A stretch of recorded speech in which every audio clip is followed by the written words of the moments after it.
सावित्री के चरणों में लाल सलाम। माता सावित्री बाई फूले अमर रहे।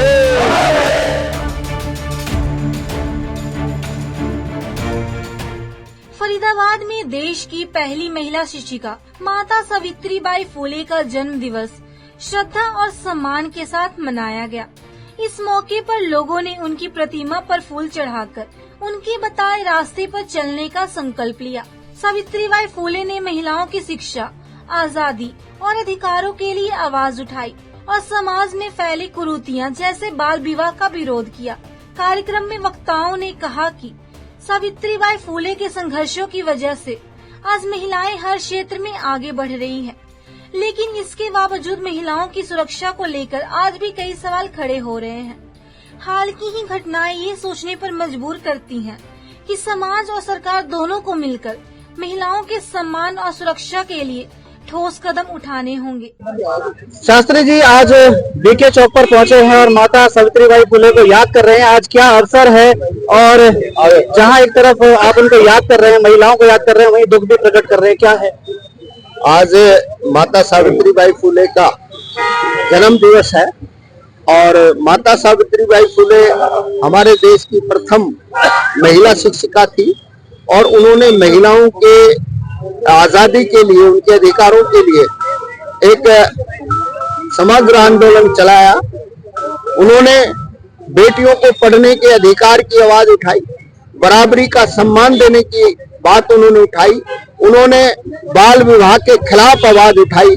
उन्होंने पुनर्विवाह करने के लिए समाज में आवाज उठाई और आज उनके आंदोलन और संघर्षों की बदौलत आज महिलाएं बहुत तरक्की कर रही हैं, दुनिया में भारत का नाम रोशन कर रही, राष्ट्रपति से लेकर के प्रधानमंत्री और मुख्यमंत्री तक, और यहाँ तक कि जहाज उड़ाने से लेकर के हमारी जो फोर्स है, मिलिट्री है, उसका भी नेतृत्व वो कर रही है।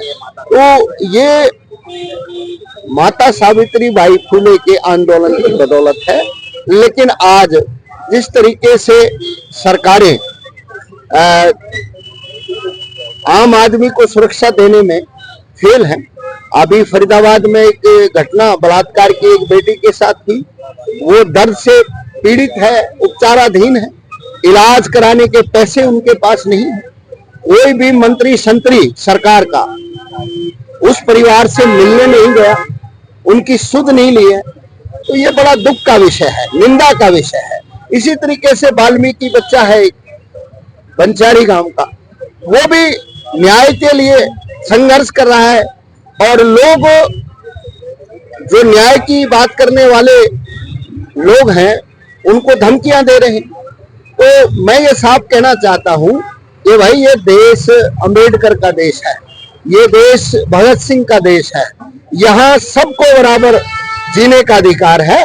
अगर कोई हमारी आजादी पर हमला करेगा, कोई हमारे वर्चस्व पर हमला करेगा, हम उसको बर्दाश्त नहीं करेंगे और इस न्याय की लड़ाई को आगे बढ़ाएंगे। डॉक्टर भीमराव अंबेडकर के विचार को, ज्योतिबा फूले के विचार को, साहू जी महाराज के विचार को और माता सावित्रीबाई फूले के विचार को और आंदोलन को हम आगे बढ़ाएंगे।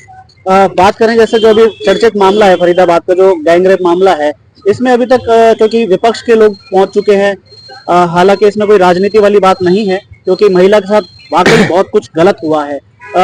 सरकार अभी तक अपनी तरफ से जैसे कई बार मुआवजे या कोई ऐसी बात करती है, क्योंकि 2 लोगों को तो पकड़ लिया गया, लेकिन न्याय अभी भी अधूरा है, क्योंकि महिला की जिंदगी खराब हो गई है, चेहरा पूरा खराब हो चुका है और इस स्थिति में नहीं है कि अपनी जिंदगी को आगे बढ़ा सके, उसके बच्चे भी हैं।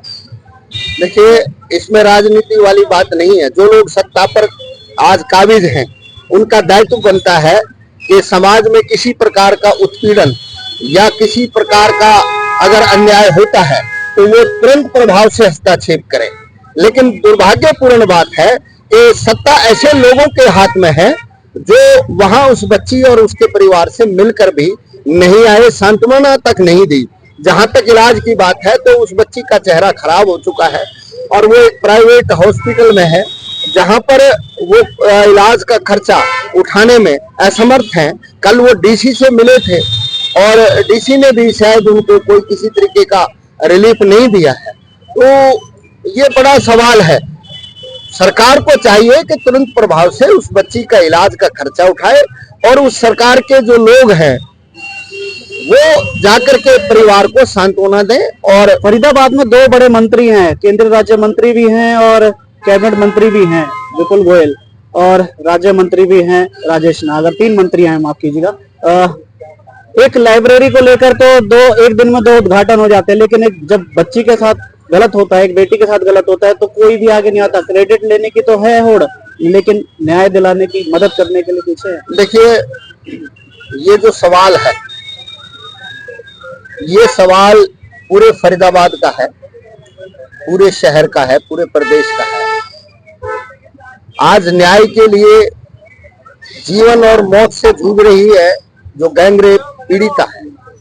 वहां पर सरकार के लोगों का ना जाना सरकार के ऊपर सवालिया निशान लगाता है। और सरकार को ये चाहिए कि वो तुरंत प्रभाव से परिवार को न्याय दें और उसका इलाज का खर्चा उठाए। जहां तक उद्घाटन की बात है तो वो पूरा शहर देख रहा है कि किस तरीके से मारामारी है और किस तरीके से शहर में नंबर बनाने की होड़ लगी हुई है। इस पर मैं ज्यादा बात नहीं कहूंगा, लेकिन हाँ, मैं एक बात कहूंगा कि आज पूरे देश का मजदूर, किसान, कर्मचारी, वो आम जनता एक इकट्ठा होने के रास्ते पर चल पड़े हैं और 12 फरवरी को पूरे देश में एक बड़ी हड़ताल भी होने जा रही है। और ये हड़ताल में जो प्रमुख मुद्दा है वो किसानों के एमएसपी का मुद्दा है, वो बिजली बिल का मुद्दा है, क्योंकि ये स्मार्ट मीटर लगा करके आम आदमी के घरों पर जो मीटर लगा रहे हैं वो प्रीपेड मीटर होंगे, यानी कि आम आदमी को बिजली की सुविधा से वंचित कर दिया जाएगा।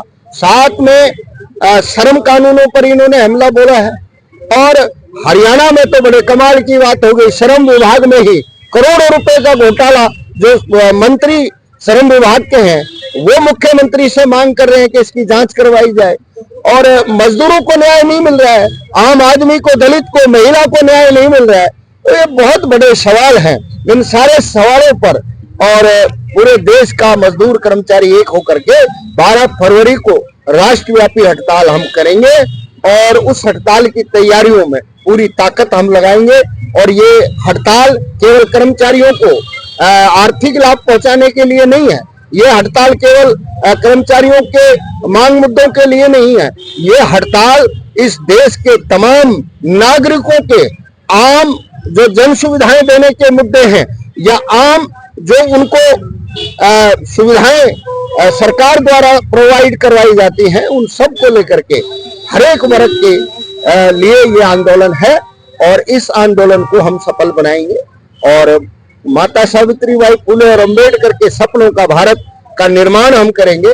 आगे बढ़ते हुए हम उनके विचारों को अपने जीवन में आत्मसात करेंगे और इस संघर्ष की लड़ाई को रुकने नहीं देंगे। इस संघर्ष की लड़ाई को हम जारी रखेंगे। माता सावित्रीबाई फुले का संदेश आज भी यही है कि जब तक हर महिला सुरक्षित, शिक्षित और सम्मानित नहीं होगी, तब तक समाज की तरक्की अधूरी रहेगी। पंजाब के एसीटीवी के लिए फरीदाबाद से सुधीर शर्मा की रिपोर्ट।